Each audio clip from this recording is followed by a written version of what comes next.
Today we're going to talk about something everybody can relate to. How to be successful. But not any kind of success. No. We're actually going to talk about rare success. So let's look at Average Joe for a second. Average Joe has developed in a very average manner, having positioned himself in life in a very average fashion, which has created The average circumstance. Wait a minute.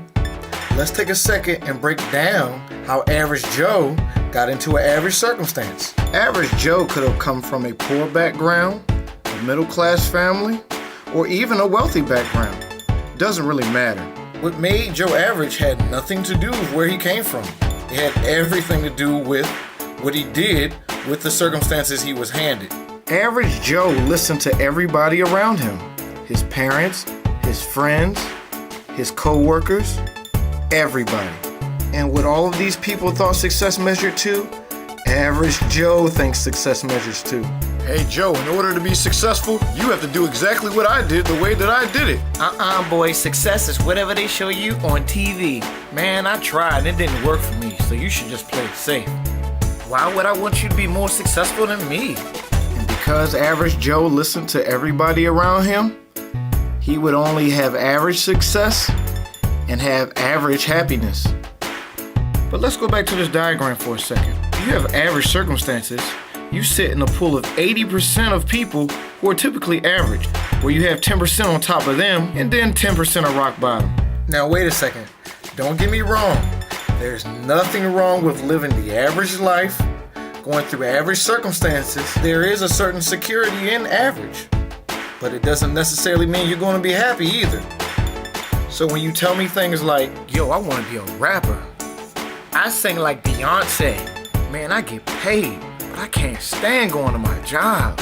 I'm so unhappy with my life, boy. I just feel trapped. Yo, I feel like I'm supposed to be doing something else. I spent all that money on school. I'm not even using my degree. and you know why you chose this path? Probably because you were listening to all those people out there that was painting your happiness for you. But then people will say things like, Man, you just don't understand, man. I got responsibilities and stuff. oh, so I guess people who have rare success, they just come out of heaven's abyss.